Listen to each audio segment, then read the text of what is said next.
organizado pelo acadêmico Silvano Raia. Eu peço a todos os palestrantes brasileiros que falem na sua língua mãe. Nós teremos tradução simultânea do português para o inglês e do inglês para o português. Peço ainda que todos falem pausadamente e claramente para permitirem nossas intérpretes fazerem uma boa tradução. Eu passo agora a palavra ao nosso organizador, acadêmico Silvano Raia, que vai nos apresentar uma introdução ao simpósio. Por favor, acadêmico Silvano Raia, com a palavra. Caro presidente, senhoras e senhores acadêmicos, convidados e demais participantes, é com grande prazer que inicio este simpósio sobre xenotransplante. É um tema de grande interesse médico e social. Como introdução, eu vou resumir o estado atual da questão e, a seguir, o que temos feito aqui no Brasil.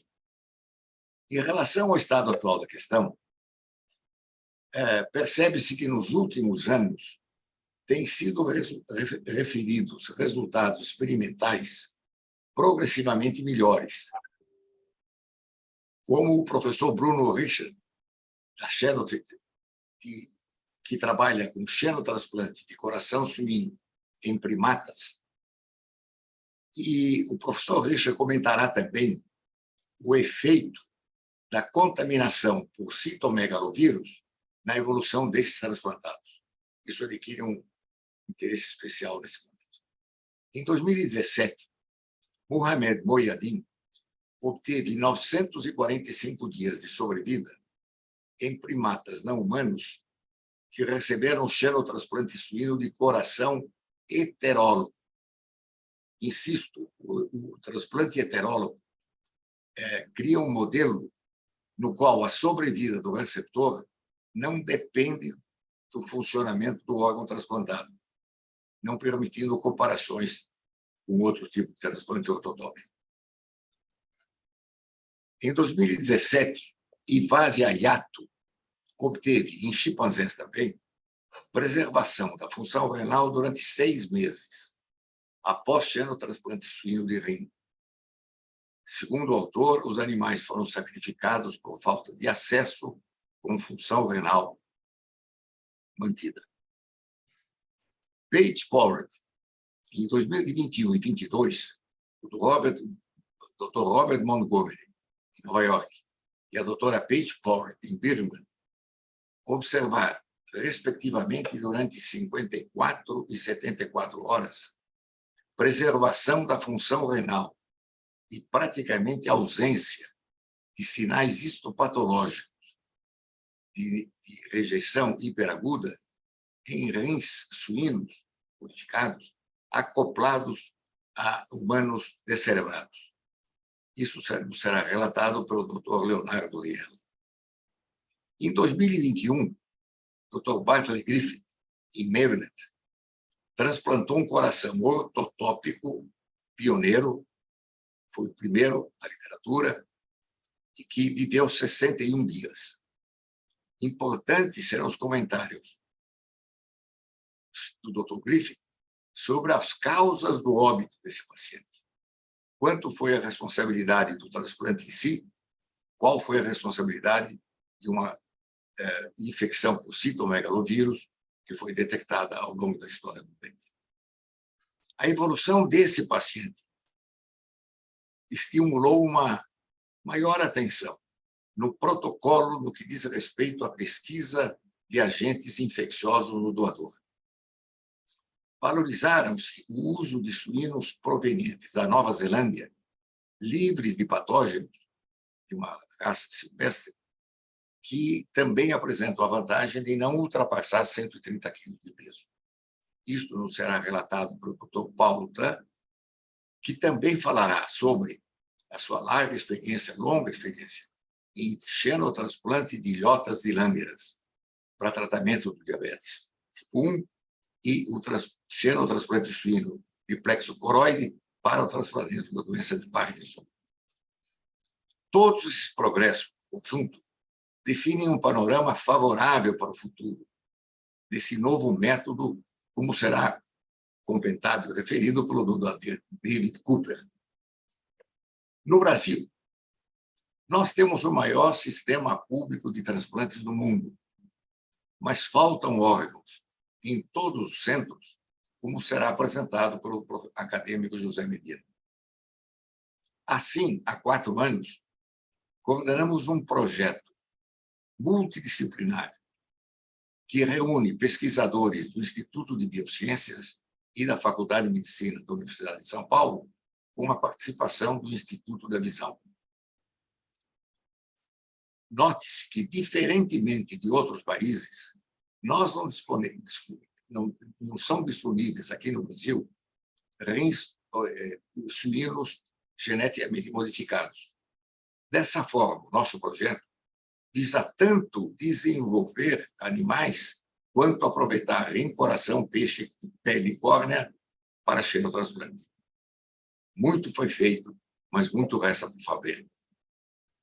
Sistematizada a edição gênica, como será apresentado pela professora Maiana Zatz, e decidido o esquema de controle e de rejeição, que será apresentado pelo professor Jorge Canil, obtiveram-se recursos para a construção de um biotério NB2, no Instituto de Pesquisas Tecnológicas, no campus da USP. Para evitar a interrupção durante 30 meses decorrentes do processo licitatório e a construção do edifício, decidiu-se construir uma Peak Facility por biomódulos, que será concluída em 150 dias. Nela serão realizadas as experiências pré-clínicas usando um sistema de perfusão isolado, no qual serão perfundidos órgãos geneticamente modificados e silvestres, respectivamente, com sangue humano e sangue suíno. Se após 54 horas de perfusão com sangue humano, os órgãos suínos modificados não apresentarem alterações bioquímicas no perfusado e alterações histológicas no órgão perfundido, estaremos autorizados a iniciar alguns experimentos cerebrados e depois iniciar os estudos controlados. Após a conclusão das experiências, vale ressaltar que após a experiência, o fim das experiências da Peak Facility temporária, ela será anexada ao Centro de Genoma Humano da USP, a qual é praticamente contígua. Ouviremos agora o acadêmico José Medina. Ele nos falará sobre a captação de órgãos para o transplante no Brasil. Cito que o Hospital do Rim, sob sua direção, realiza cerca de 1.000 transplantes de rim por ano, uma das maiores casuísticas da literatura. Acadêmico José Medina, a palavra é sua.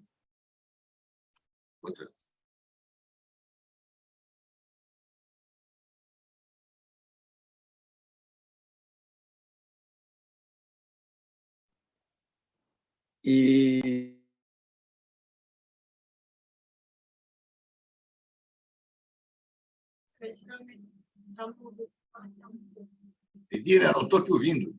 Então, agradeço a apresentação, agradeço a oportunidade de fazer essa apresentação e solicito a apresentação do primeiro slide.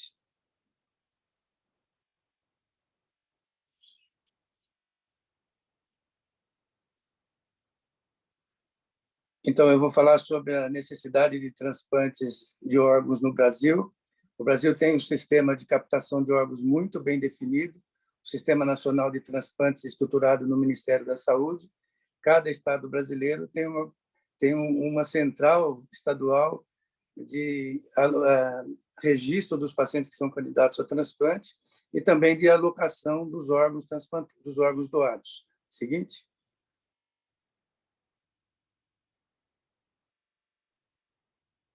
É o seguinte diapositivo.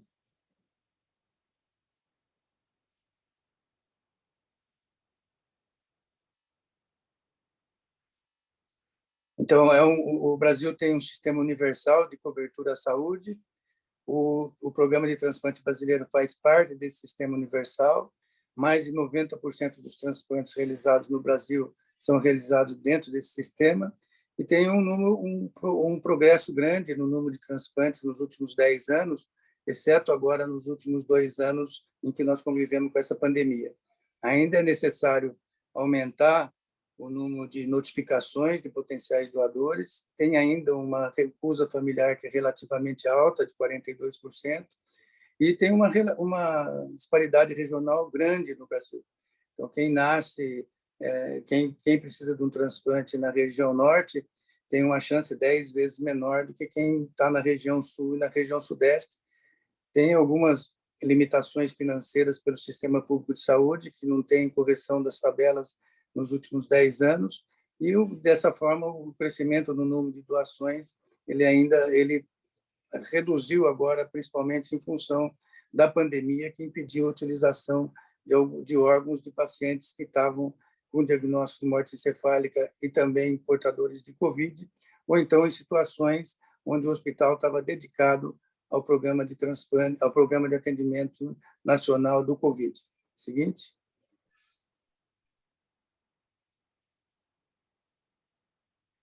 Então, essa é a fila de transplantes. Nós temos 27 mil pacientes aguardando transplante de rim, e por ano, 3 mil desses 27 mil pacientes falecem em lista de espera, e tem perto de 150 mil pacientes em diálise.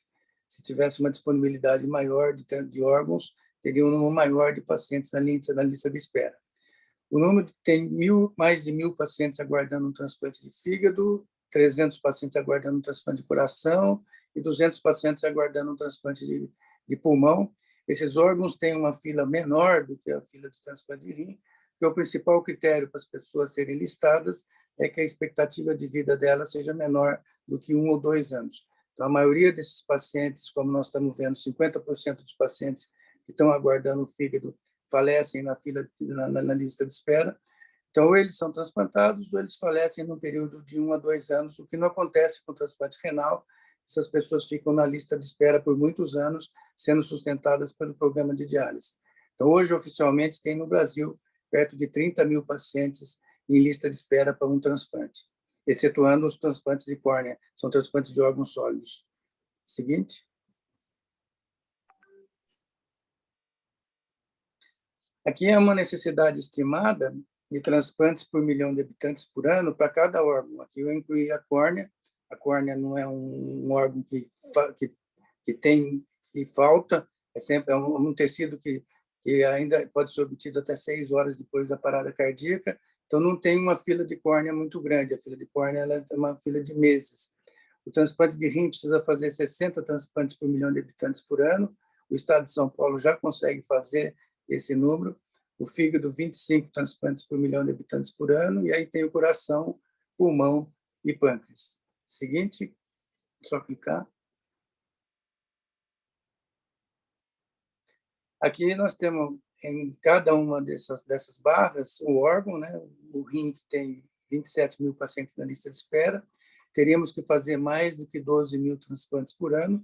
Nós atendemos hoje 37% dessa população. Nós fazemos 37% do número de transplantes anual necessário. Transplante de fígado faz 38%, transplante de coração faz menos de 20%, pâncreas e rim também, e o transplante de pulmão faz 5% daqueles do número de transplantes necessário para atender essa demanda estimada baseada nessa tabela que eu apresentei. Seguinte.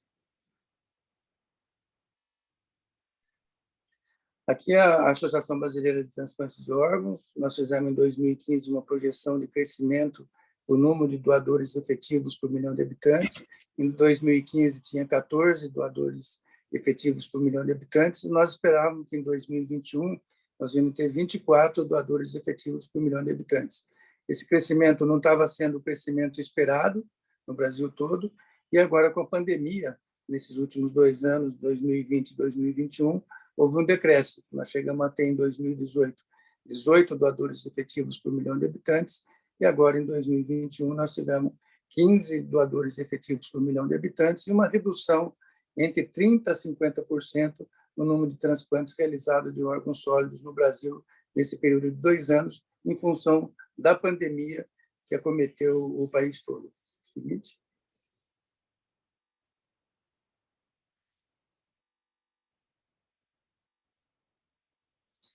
Esse dado chama bastante atenção.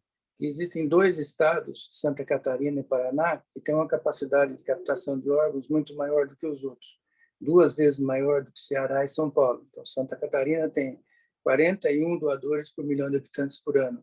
O Paraná também tem 36 doadores por milhão de habitantes por ano, que é 2 vezes mais do que o Ceará, São Paulo, Rio de Janeiro, Distrito Federal e Pernambuco. Então, isso significa que nós temos uma capacidade ainda de aumentar o número de transplantes com doador falecido. Se nós fizermos no Brasil todo a mesma taxa de doação por milhão de habitantes por ano que tem em Santa Catarina e Paraná, é possível atender a necessidade de 60 transplantes de rim por milhão de habitantes por ano. Então, aqui, o número de doadores, esse número de rins estimado, se fosse alcançado o mesmo resultado de Santa Catarina e Paraná, em azul a necessidade e em vermelho aquilo que efetivamente nós fazemos. Para fígado também nós conseguiríamos atender a necessidade se todos tivessem o mesmo resultado de Santa Catarina e Paraná. Coração não, pâncreas e rim não, e também o transplante de pulmão, também isso não seria possível só com esse aumento e precisaria de algumas outras opções. É verdade que a hora que você alcança esse número de doadores por milhão de habitantes por ano e atinge essa necessidade, o número de candidatos cresce porque a flexibilização, há uma flexibilização para o paciente entrar em lista de espera e o número de pacientes em lista de espera ele cresce. Então, sempre vai precisar de alguma outra opção que não é só a doação através de pacientes com diagnóstico de morte encefálica. Seguinte. Então, mesmo que tenha uma melhora, uma otimização de todos os programas de transplantes de órgãos no Brasil, ainda nós vamos ter um déficit. E o xenotransplante é uma alternativa importante para reduzir essa fila de espera ou para até zerar essa fila de espera no momento em que tenha um número de órgãos disponível por xenotransplante. A despeito da evolução que aconteceu no último ano, nos últimos anos vem acontecendo, ainda tem uma série de barreiras imunológicas que precisam ser suplantadas e algumas barreiras não só imunológicas, mas uma série de outras barreiras que precisam ser suplementadas. Nós temos que continuar trabalhando para aumentar o número de transplantes com doador falecido até que o xenotransplante se apresente como uma solução consolidada. Eu agradeço muito a oportunidade de fazer essa apresentação e lembro que eu estou saindo do Congresso de transplantes aqui em Boston, o Congresso Americano de Transplantes. A principal mesa do transplante foi a apresentação dos resultados de xenotransplante. E uma das apresentações, a doutora Martine Rothblatt, que é a CEO da empresa que produz esses animais para os transplantes realizados aqui nos Estados Unidos, fez uma apresentação brilhante que vale a pena ser revista. Muito obrigado, professor. Medina, obrigado pela sua participação e convido agora a professora Maiana Zatz, diretora do Centro do Genoma Humano da USP e responsável pela parte genética do nosso projeto, para que discuta a estratégia que estamos adotando no nosso projeto. Maiana, a palavra é sua. Obrigada. Vou mostrar meus slides. Share screen. Não estou conseguindo. Um minuto.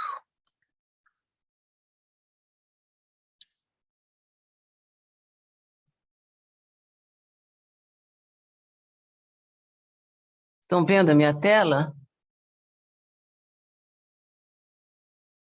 Ainda não, Maiana. Não? É um pouquinho.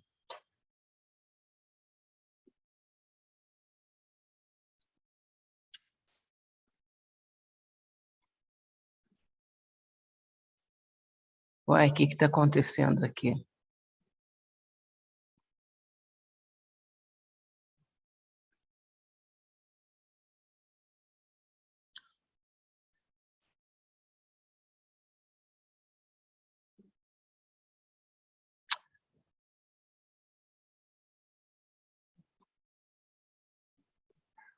Não estou conseguindo mostrar a tela por algum motivo. Espera um pouco. Estão me ouvindo?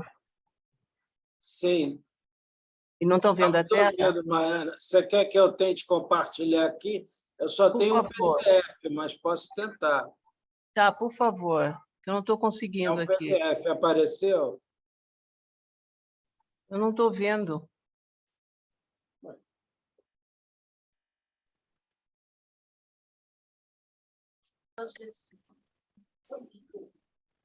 Francisco, clica 2 vezes. Não, mas é um PDF, Silvano. Isso aqui não, eu não tenho o PowerPoint dela. Você está vendo a tela? Não. Silvano, você está vendo o slide? Não. Não? Não.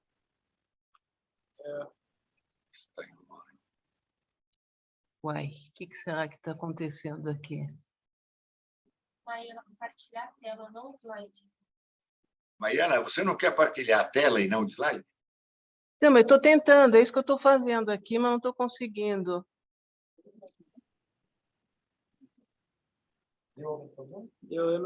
Ela não consegue compartilhar, e dela eu só tenho aqui um PDF. Mas eu consigo compartilhar um PDF. Mas espera aí.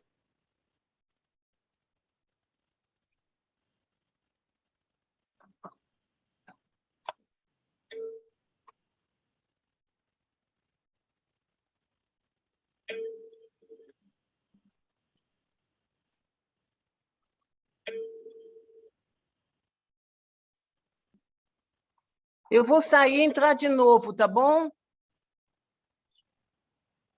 Estão me ouvindo?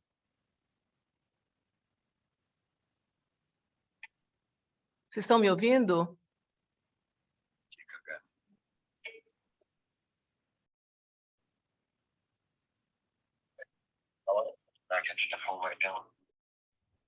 Estão me ouvindo? Estamos.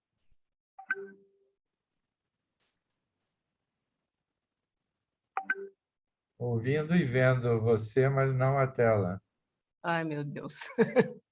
Quer que eu mande os slides? Espera um pouquinho.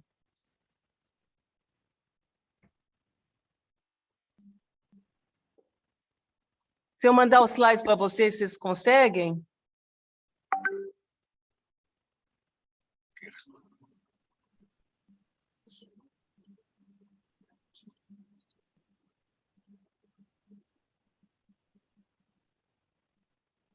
Eu vou sair e entrar de novo, tá bom? Agora eu estou vendo. Agora tá passando. Acho que apareceu. Agora apareceu. Mas eu não estou vendo.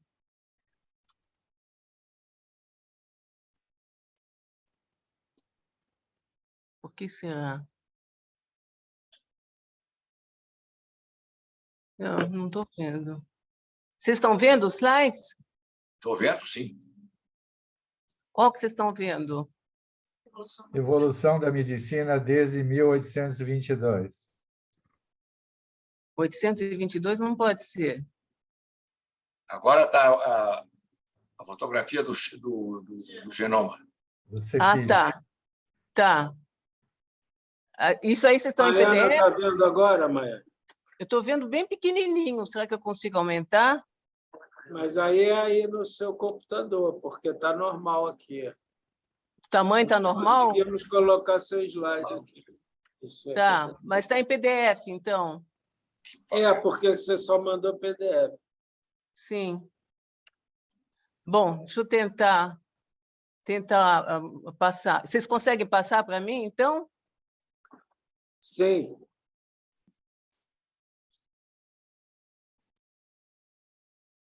Eu estou vendo muito pequenininho. Bom, então eu vou falar um pouco o que as estratégias. Primeiro, eu queria agradecer muito o convite, a possibilidade de a gente falar do que nós estamos fazendo no Brasil, e pedir desculpas por não ter conseguido mostrar a tela inteira.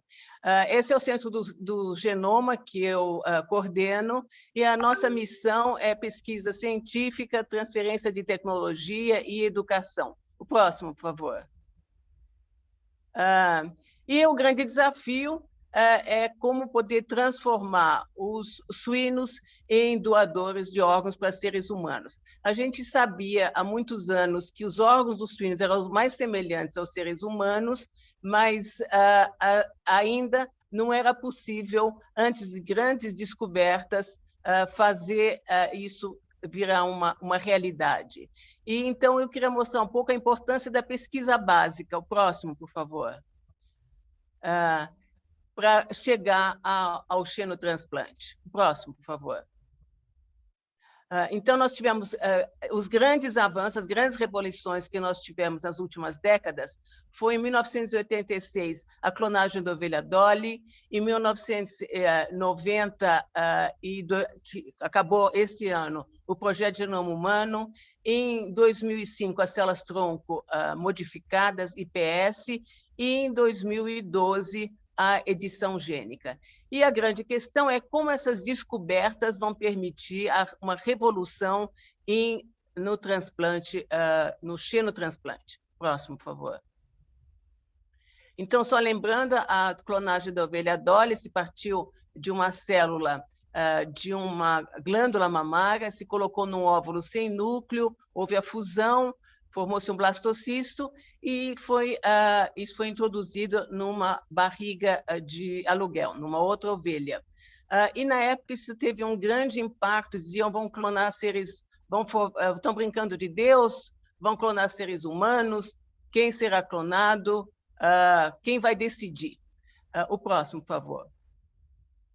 Mas, na realidade, a grande revolução da ovelha Dolly foi mostrar pela primeira vez que uma célula já diferenciada de um mamífero poderia ser reprogramada e formar qualquer célula humana. E, se introduzida em útero, formar um animal clonado. E esse é o Case Campbell, que era o primeiro autor do trabalho, que veio nos visitar pouco tempo depois da clonagem da Dolly, e o Case Campbell e o Ian Wilmot, que era o último autor do trabalho. E, então, a partir daí, será que a gente vai poder clonar porcos com órgãos humanizados? O próximo, por favor. O próximo. E depois, então, nós tivemos o projeto, acho que antes desse, o projeto Genoma Humano, e que foi terminado praticamente esse ano. Ainda faltam uns gaps, mas está quase pronto. E a ideia era poder identificar todos os genes humanos até 2005. E a estimativa é que a gente tinha entre 80 e 140 mil genes, né? Próximo, por favor. Mas, na realidade, nós descobrimos que nós temos muito menos genes.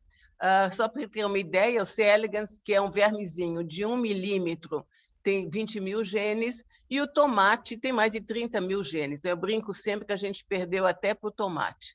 Mas a grande importância do sequenciamento do genoma humano, próximo, por favor. O próximo. Foi, primeiro, o avanço tecnológico, né? O primeiro genoma humano levou 13 anos para ser completado a um custo de 3 bilhões de dólares, e hoje a gente consegue sequenciar um genoma humano em algumas horas por um custo de cerca de 500 dólares. E a gente consegue estudar 7 mil genes ao mesmo tempo, a gente tem painéis para estudar até 7 mil genes ao mesmo tempo. O próximo, por favor. O próximo. Mas, então, a grande importância do projeto Genoma Humano foi mostrar que a gente tem uma homologia de 98% com o genoma do suíno, e, com isso, nós conseguimos identificar nos suínos os genes responsáveis pela rejeição aguda. Próximo, por favor. E o próximo, então, a próxima grande revolução foi a descoberta das células IPS. Próximo. Que deram o prêmio Nobel a Shinya Yamanaka em 2012. O próximo, por favor. O próximo. Então, ele mostrou que, a partir de fibroblastos, ativando 4 fatores, que são chamados fatores de Yamanaka, você poderia formar essas células, que a gente chama de células IPS, e que têm o potencial para se diferenciar em qualquer linhagem celular in vitro. Próximo, por favor. O próximo. E hoje a gente faz isso rotineiramente no nosso centro, a partir do sangue, a gente consegue reprogramar as células do sangue e fazer qualquer linhagem celular. O próximo, por favor. E a outra grande revolução foi de edição gênica, que deu o prêmio Nobel a Jennifer Doudna e a Emmanuelle Charpentier. O próximo, por favor. E que é fundamental para a gente conseguir o xenotransplante. Então, quando o professor Silvano Raia veio nos procurar e perguntar, será que a gente conseguiria usar essa tecnologia para produzir animais geneticamente modificados, nós decidimos que valia a pena a gente aceitar o desafio, porque a gente dominava essas tecnologias no nosso centro, e nós tivemos, então, um apoio primeiro da MS e da FAPESP. Próximo, por favor. Então, esse é o grupo que começou todo esse projeto, sob a coordenação do professor Silvano Raia. O próximo, por favor. E o que nós conseguimos até agora, apesar da pandemia? O próximo. Próximo. Então, nós conseguimos fazer um laboratório totalmente dedicado ao xeno. Próximo. Próximo. E aí, o primeiro desafio era a gente poder silenciar os genes que causam rejeição aguda, usando a técnica de CRISPR-Cas9. Próximo, por favor. Então, primeiro nós usamos os protocolos que estavam publicados, nós tivemos uma eficiência muito baixa, e aí, então, os nossos pesquisadores começaram, então, a pensar em outras estratégias, outras metodologias, e nós conseguimos uma eficiência muito grande, até de 90%, por exemplo, para o GEN1. O próximo, por favor. E o próximo passo, então, era fazer a transferência dessas células geneticamente editadas para óvulos sem núcleo. Próximo. Então, esses oócitos são retirados de ovários, que são de animais que são abatidos em matadouros, e eu queria dar parabéns para a nossa equipe que tem ido de madrugada nos matadouros para conseguir esses ovários, não é fácil, mas eles têm conseguido um trabalho fantástico. E aqui, à direita, a gente pode ver já, então, como é que a gente transfere, então, a célula editada para o ócito enucleado, onde se tira a placa metafisiária e o corpúsculo polar, e depois, então, a transferência da célula editada para o ócito sem núcleo. O próximo, por favor. E nós conseguimos, então, já os primeiros embriões editados de suínos. O próximo, por favor. Então, resumindo, nós conseguimos, então, silenciar os genes que causam rejeição aguda, conseguimos a transferência dessas células para ócitos sem núcleo, conseguimos embriões, e agora o próximo passo vai ser a gente transferir os embriões em barriga de aluguel e conseguir os porcos geneticamente editados. O próximo. E no começo do ano, em março, nós conseguimos mais um aporte da Secretaria da Saúde, e com isso nós tivemos, então, uma contrapartida muito importante também da FAPESP. O próximo, por favor. Não, eu queria só terminar dizendo que, fazendo pesquisa no Brasil, não é que a gente consegue fazer um passo e passar a tocha adiante. A gente tem que carregar a tocha do começo ao fim para poder ver a coisa realmente acontecer. O próximo. Então, como o professor Silvano falou, além da construção dessa PIC Facility no IPT, nós estamos agora batalhando para ter uma PIC Facility em módulos que pode ser construída rapidamente na cidade universitária, e que isso vai acelerar muito o nosso projeto. Próximo. Então, eu queria terminar agradecendo muito todos os nossos patrocinadores. Próximo, por favor. A nossa equipe, né? Nós temos os pesquisadores principais, os pesquisadores sêniores, que têm feito um trabalho fantástico, e os super jovens, que também têm feito um trabalho fantástico, e o nosso apoio administrativo. O próximo, por favor. E essa equipe toda do Centro do Genoma, que tem também nos ajudado em todas as ocasiões. O próximo, por favor. O próximo? Não? Então, o próximo era... Eu tinha uma foto do professor Jorge Calil, que vai ter a palavra agora. Eu quero agradecer muito, novamente, o convite e pedir mil desculpas pelo fato de ter esse problema técnico. Mariana, muito obrigado pela sua apresentação. Devo avisar vocês que o professor Jorge Calil está no aeroporto de Nova York, preso há 8 horas, problemas meteorológicos, e ele não consegue entrar em contato conosco. Então, eu vou passar a palavra ao Dr. Leonardo Riella, diretor do Serviço de Transplante Renal do Massachusetts General Hospital, que nos falará sobre xenotransplante de rim. Leonardo, a palavra é sua. Muito obrigado pelo convite. Deixa eu só preparar aqui meu slide para ver se vocês estão conseguindo ver. Sim, está ok, Leonardo. Fantástico. Obrigado pelo convite. Prazer aí estar dividindo com vocês um pouco dos avanços aí no xenotransplante em relação ao transplante de rim em particular. Como vocês sabem, nos Estados Unidos em particular, a nossa lista de espera chega a ter 100 mil pacientes esperando um rim, e só temos mais ou menos uns 12 mil rins que aparecem nessa lista por ano. Então, existe realmente um déficit enorme de rins aqui nos Estados Unidos, e claro que o potencial de ter órgãos de suínos, principalmente órgãos mutados, cria uma oportunidade enorme para esses pacientes, sabendo da sobrevida muito ruim dos pacientes em diálise.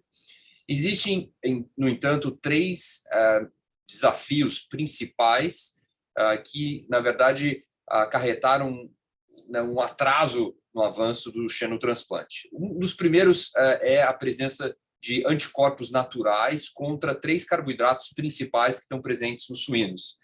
E esses são os carboidratos, principalmente o alfa-gal, e vocês vão estar ouvindo falar do Dr. Cooper, David Cooper, que, na verdade, trabalha com a gente aqui no Mass General, e ele que descobriu a presença desse carboidrato nos suínos, que, evolucionariamente, a gente acabou desenvolvendo anticorpos naturais. Então, seria um pouquinho como o sistema ABO de sangue, que a gente tem anticorpos que se desenvolvem automaticamente, e, nesse caso, a maioria dos humanos, na verdade, tem anticorpo contra o alfa-gal.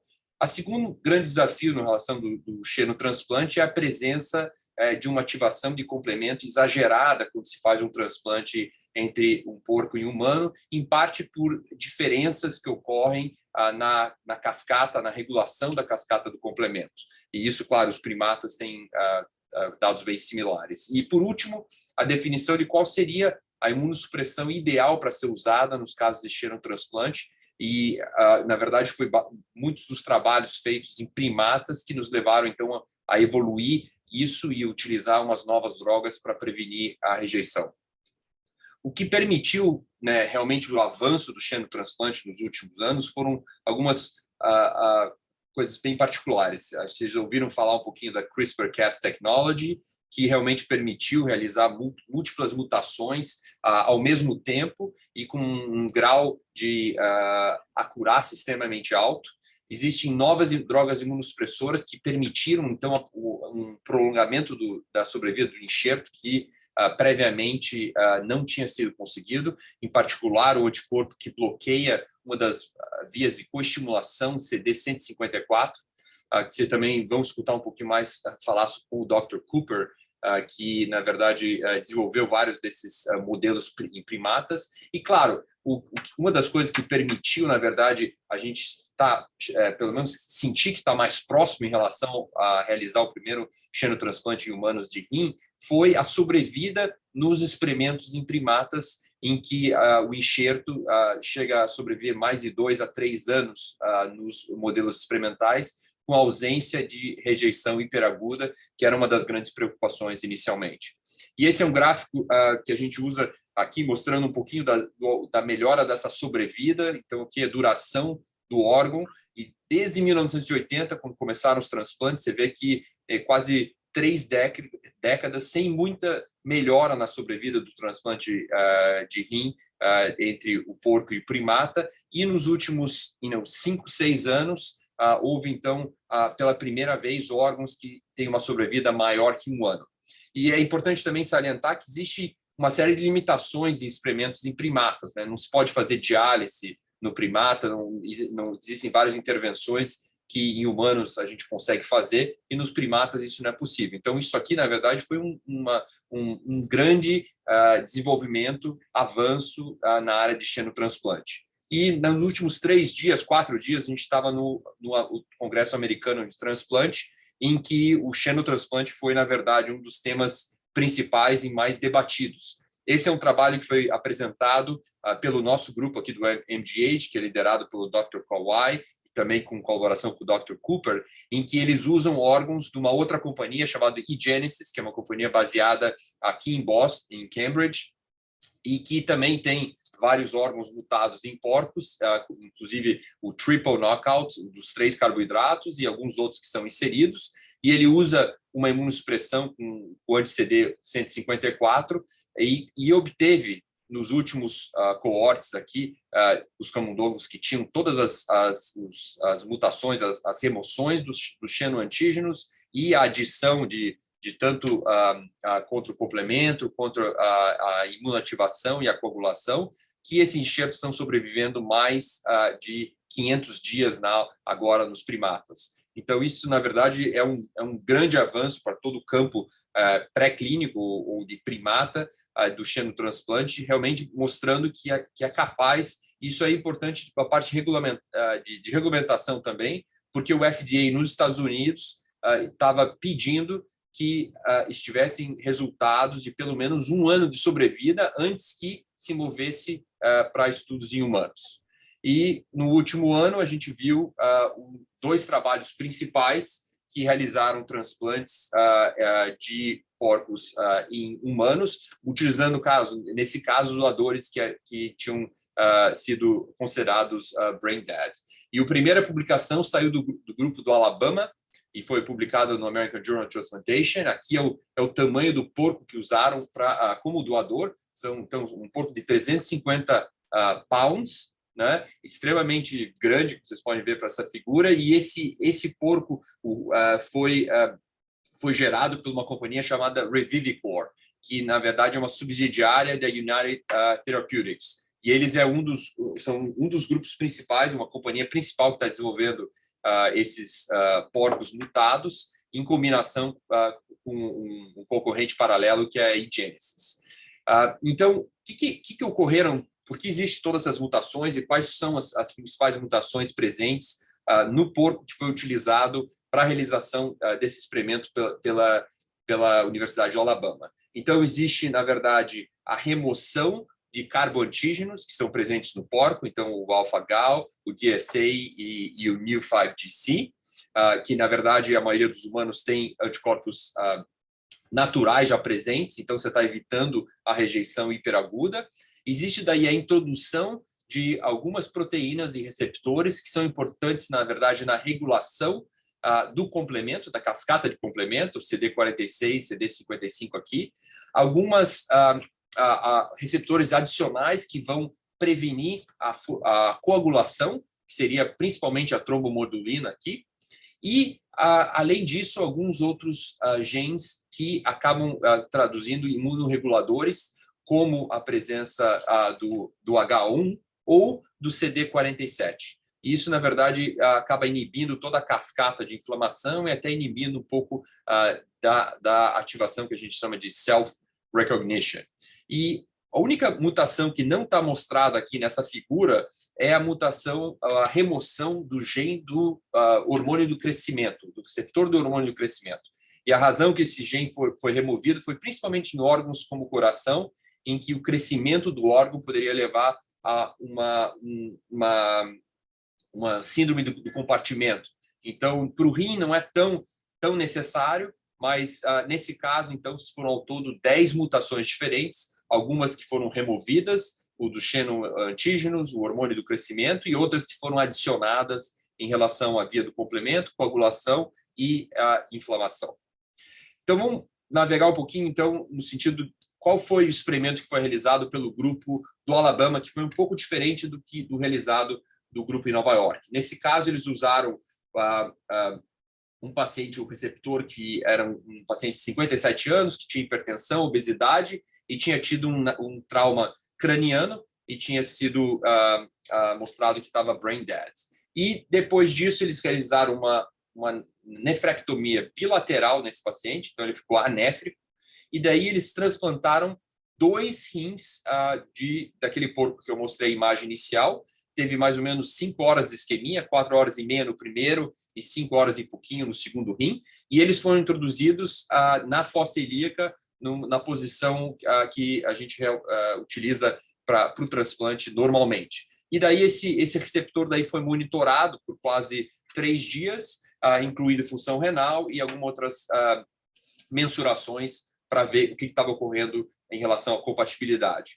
A imunossupressão que eles usaram nesse caso não foi derivada da imunossupressão que se utilizou nos modelos primatas. Eles utilizaram a imunossupressão exatamente como a gente usa em pacientes de alto risco imunológico em humanos.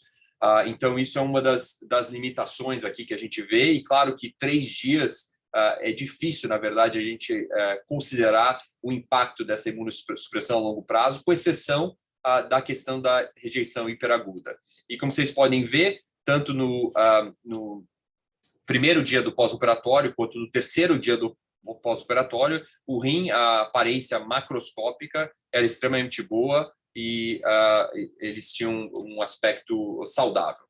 Em relação à função desses enxertos, o rim direito fez mais ou menos 700 ml de urina nas primeiras 24 horas, vocês podem ver nesse gráfico aqui, enquanto que o rim direito e o rim esquerdo, na verdade, fez quase nada de urina durante os 3 dias de monitoramento.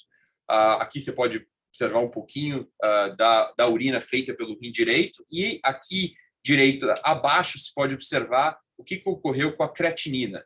Então, nesse caso, na verdade, a creatinina acabou subindo. Então, o paciente tinha tido uma nefrectomia bilateral, então os rins foram implantados e vocês podem ver que a creatinina subiu, sugerindo realmente que a função desses rins não estava adequada. Claro, com uma urina de só 700 ml em 24 horas, isso aí já sugeria. Um dos componentes importantes de se utilizar um paciente que teve uma morte cerebral é que existe uma instabilidade hemodinâmica muito grande desses pacientes. Então, como vocês podem observar, aqui em uma das figuras, eles estavam utilizando 2 vasopressores inicialmente, e por último acabaram adicionando um terceiro devido realmente a essa instabilidade hemodinâmica de pressão.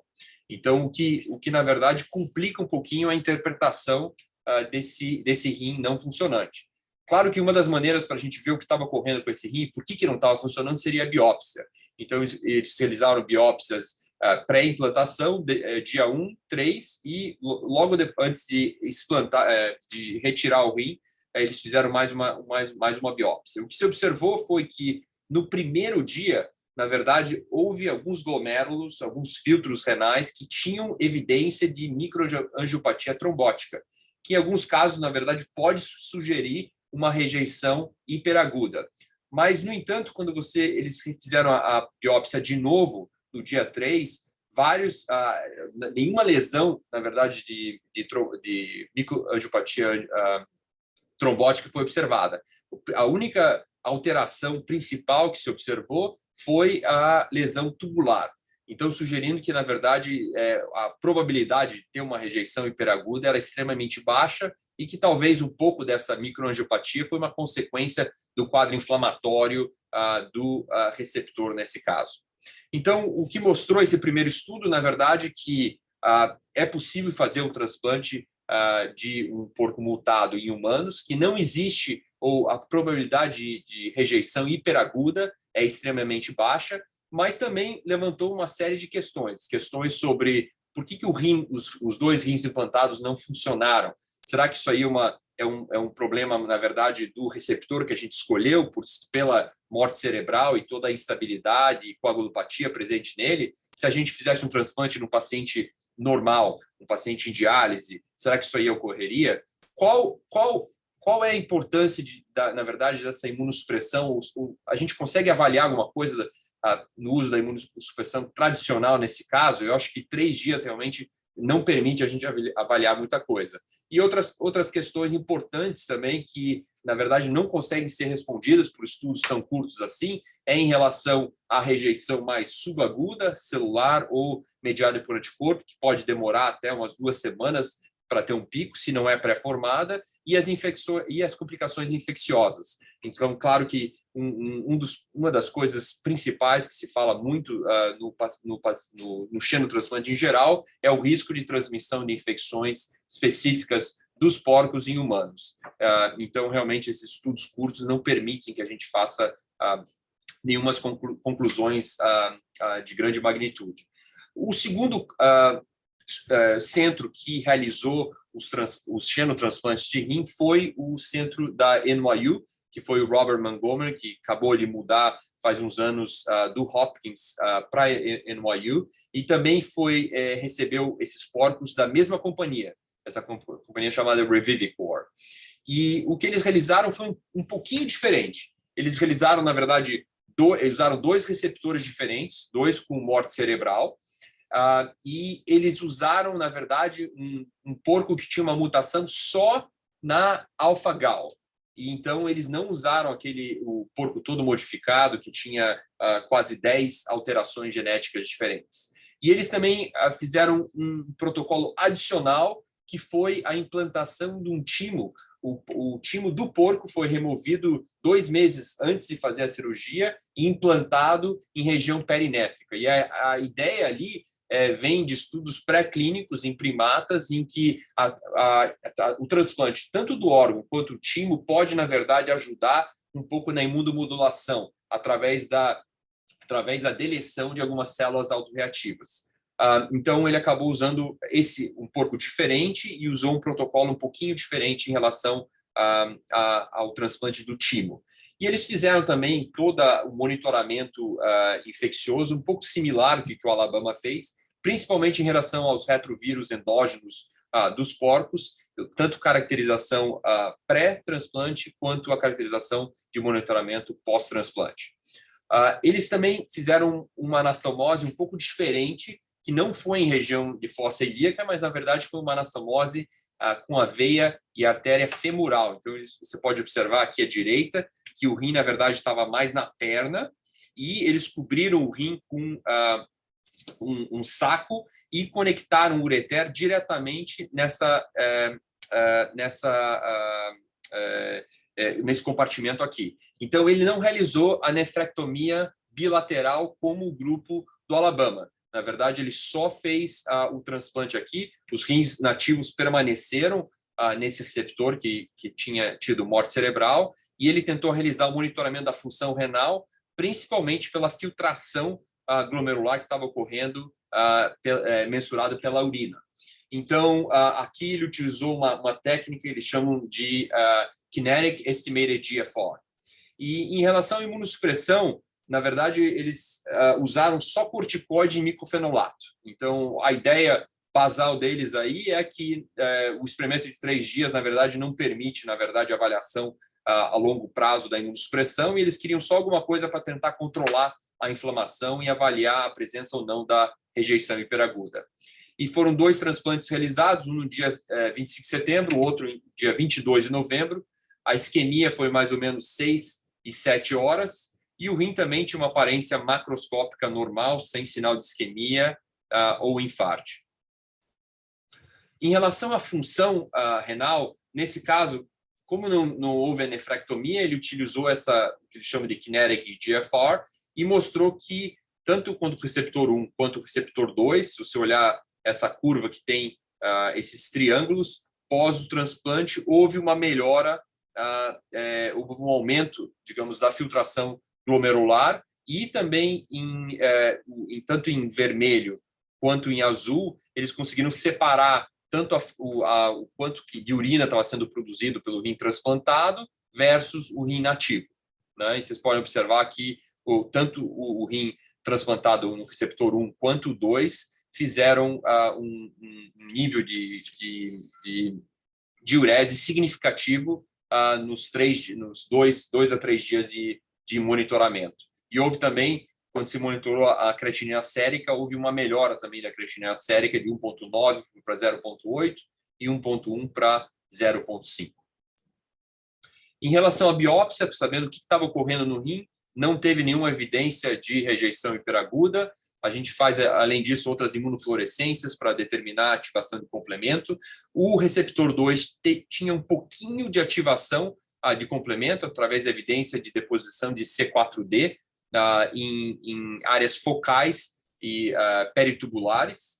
E, além disso, na microscopia eletrônica, que se olha mais a questão dos podócitos e outras células que a microscopia óptica não permite, mas toda a estrutura apareceu extremamente bem preservada. Além disso, uma das características importantes de todos esses experimentos que foram feitos era o monitoramento em relação à presença de anticorpos e em relação também ao cross-match.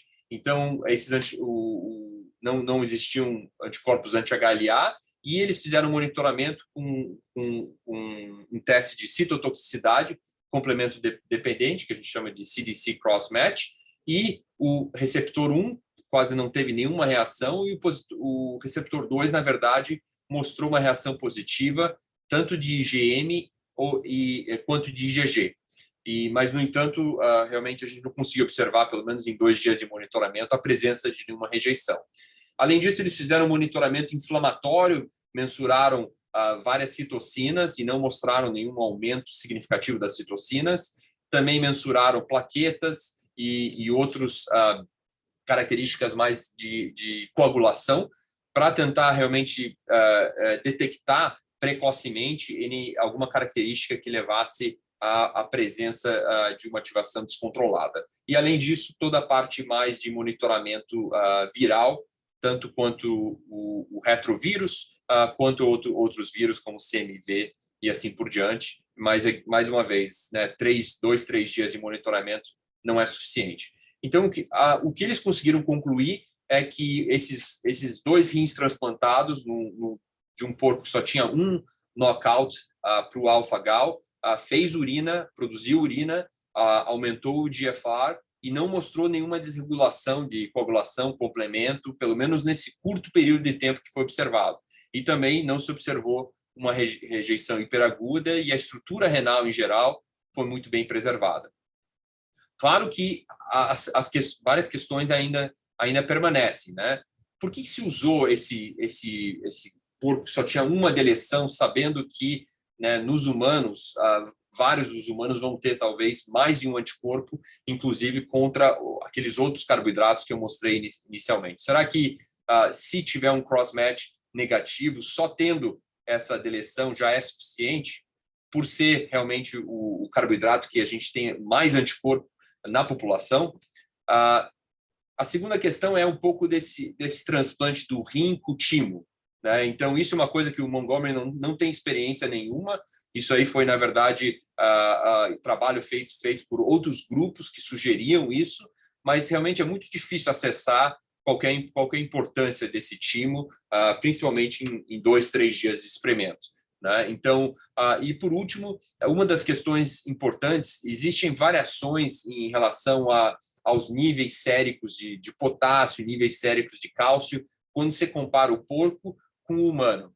Então, uma das questões importantes seria, uma vez que o rim está implantado, que a inflamação pós-cirúrgica está resolvida e o paciente está em imunossupressão, esses níveis ficam bem regulados com esse novo rim, que talvez tenha alterações desde renina, angiotensina, que sejam um pouco diferentes do que em humanos, e essas são questões que realmente não permitem estudos de tão curta duração responder. Então, o que a gente conclui? A gente conclui que o xenotransplante traz, na verdade, uma promessa muito grande de órgãos para os pacientes nossos, principalmente esses que estão na lista de espera e que realmente tem que esperar, às vezes, 5, 6, 7 anos para conseguir um órgão, sabendo que o plano B é a diálise e a diálise tem uma mortalidade de quase a 10% a 15% por ano. A segunda coisa que eu queria trazer é que, apesar desses experimentos com os receptores com morte cerebral não avançarem significativamente a ciência, por quê? Porque a gente já sabia que esses porcos que tinham os carboidratos removidos não teriam a rejeição hiperaguda, porque a gente faz esse estudo de cross-match e a gente consegue provar isso.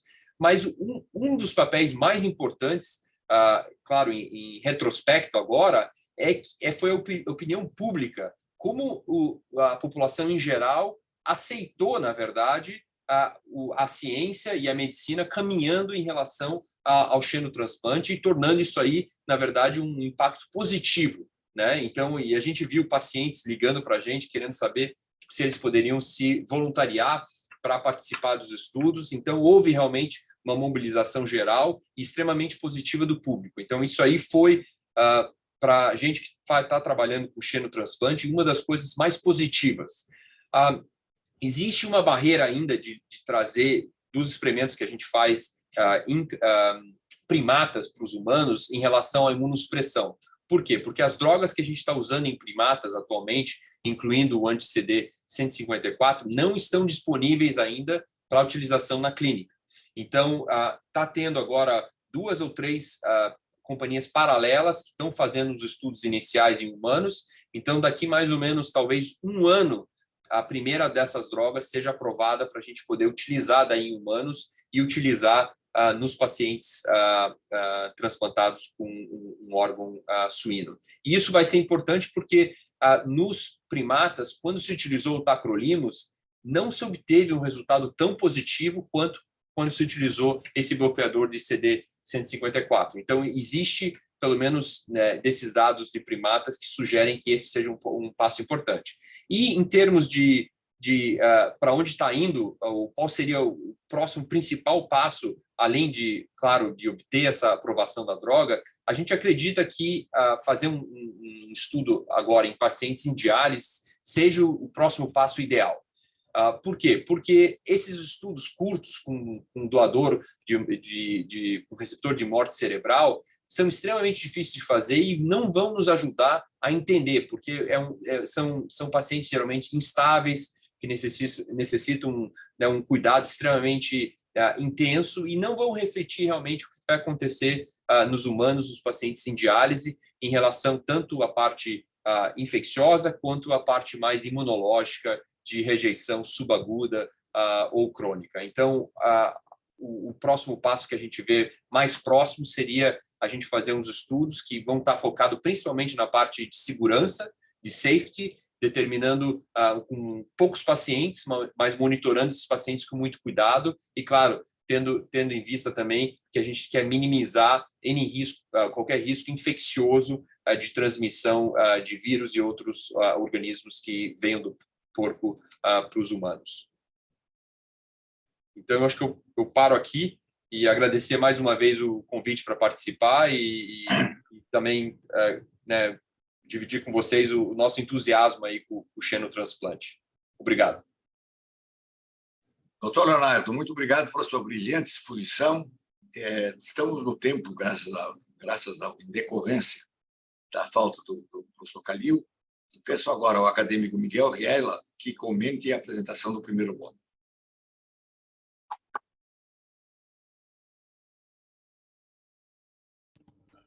Foi liberado. Bem, muito obrigado, acadêmico e professor Silvano Raia. Eu gostaria inicialmente parabenizá-lo, porque, mais uma vez, o senhor é pioneiro no Brasil, primeiro com o transplante de fígado e agora com essa iniciativa e o entusiasmo com o xenotransplante. Eu, revendo todos esses progressos, como foi comentado aqui, eu me fascinei com o desconhecido, né? Porque existem muitas coisas que nós não sabemos. E um dos motivos disso, que já foi comentado aqui também, é o fato de que os primatas não humanos, por exemplo, os babuns, né, eles não são o modelo ideal, né? Então, por exemplo, os primatas, eles não têm receptores para os PERVs, que seriam os retrovírus endógenos suínos, né? Então, nós não podemos, com esses experimentos, ver o que aconteceria nos humanos. Da mesma forma, eles têm anticorpos contra as células suínas que têm um triplo knockout, como o Leonardo comentou. Então, isso é diferente. Agora, outros aspectos do desconhecido, o Leonardo comentou sobre o hormônio do crescimento, né? Realmente, o enxerto renal continua, pelo menos por 3 meses, a produzir esse hormônio do crescimento e que pode levar ao aumento, como houve uma descrição de um transplante de rim, em que houve compressão e isquemia do órgão por esse crescimento, né? Então, por isso que já há hoje a eliminação, a deleção, né, deste hormônio. E o outro, por exemplo, a hipovolemia, que está descrita, né, nesses xenotransplantes e não primatas humanos, em que se verificou níveis baixos de renina. Então, o suíno ele não faz a clivagem do angiotensinogênio e, consequentemente, não gera renina. Então, é um mundo completamente, digamos assim, cheio de unknowns, de coisas desconhecidas. E aí eu reforço o ponto que o Leonardo comentou e que o Dave Cooper fala. Nós só vamos ter um progresso, e ele acredita que será assim muito mais rápido, se nós iniciarmos os clinical trials, os ensaios clínicos em humanos. Do contrário, a gente não vai responder várias dessas perguntas que nós estamos fazendo, né? Então, mais uma vez, parabéns, Silvano, pela iniciativa e prazer em poder comentar essas apresentações. Muito obrigado. Passo agora a palavra ao acadêmico José Suassuna para comentar o primeiro bloco. Muito obrigado. Vocês estão me ouvindo? Sim. Estão me ouvindo? Muito bem, muito bem. Ótimo.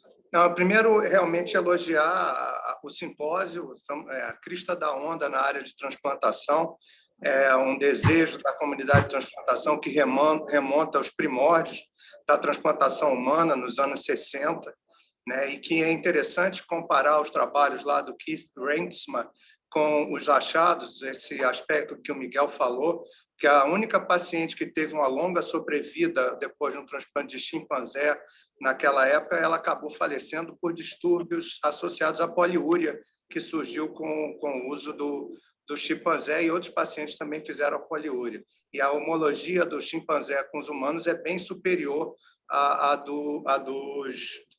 dos porcos que estão sendo usados agora. Mas eu queria, na verdade, fazer uma pergunta no sentido de entender a expectativa de quem trabalha com isso em relação à sobrevida desses enxertos.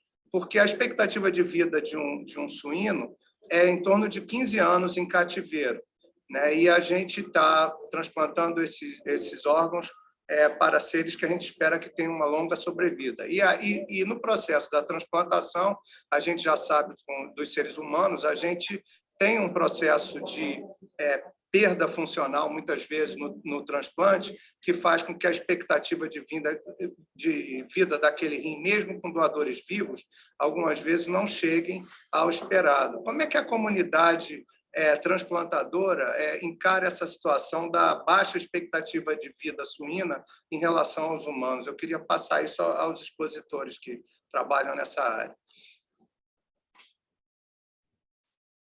Eu posso comentar inicialmente, é uma grande pergunta. O foco que, pelo menos, a gente está tentando trazer é que o xenotransplante seria uma ponte do paciente até receber um rim humano. Então, a expectativa, ou pelo menos o que a gente gostaria de conseguir, seria talvez alguns anos. Mas mesmo se conseguir 1 ano, inicialmente, assim, acho que já seria um progresso em direção a, digamos, 4, 5 anos de sobrevida, de repente, daqui a 5 a 10 anos, né? Vai ter uma uma curva de aprendizado assim enorme assim nos próximos anos, assim que comece os estudos em humanos. Então, eu acho que a gente não tem uma expectativa tão assim alta no sentido de substituir o rim humano para o primata, mas pelo menos servir como uma ponte, melhor que a diálise. Excelente. Peço agora a palavra ao acadêmico José Camargo para comentar esse primeiro bloco. Muito obrigado, professor. A sua preocupação, o seu encanto pelo novo é uma inspiração para todos nós. Muito obrigado pelo convite. O transplante de pulmão seria beneficiado muito pelo xenotransplante, dada a enorme carência de órgãos.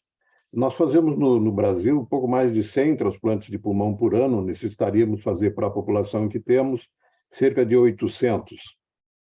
Nós temos 710 transplantes de pulmão, isso é metade da população brasileira transplantada de pulmão, o que é muito pouco para o tamanho do país e os 212 milhões de brasileiros. Eu vejo algumas dificuldades previsíveis e que os exames do material colhido nos experimentos têm confirmado, é que o pulmão é um órgão complicado do ponto de vista de transplante, sempre foi. Ele é mais complexo do ponto de vista imunológico, ele sempre foi um sentinela imunológico e, por isso, mais suscetível à rejeição. E nós sabemos também que ele é um órgão que, por ficar e permanecer em contato com o ambiente, ele é muito mais vulnerável às infecções externas. Os experimentos feitos com suínos e transferido para o órgão para babuínos têm mostrado poucas horas de sobrevivência do órgão, com uma intensa reação inflamatória, mesmo com substituições de elementos de inflamação, de complemento e de elementos que podem determinar dano vascular, o resultado preliminar tem sido muito ruim. Os animais não têm sobrevivido mais do que poucas horas. O grupo de Maryland está trabalhando nisso, tem já alguma experiência com uso de alternativas de melhora da imunossupressão, mas os resultados ainda são muito pobres. Mas certamente é uma avenida a ser explorada. Eu acho que tudo que é novo e que possa nos trazer o maior número de doadores para suprir a grande demanda que cresceu com a afirmação do transplante como um procedimento confiável e crescerá muito mais com o aumento da idade média da população. Muito obrigado, professor Silvano. Foi um prazer e uma honra participar desse simpósio.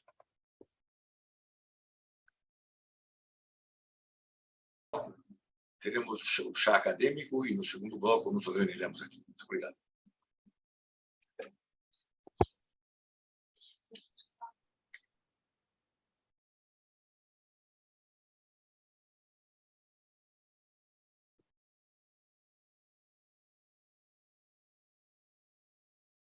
Eu falei sobre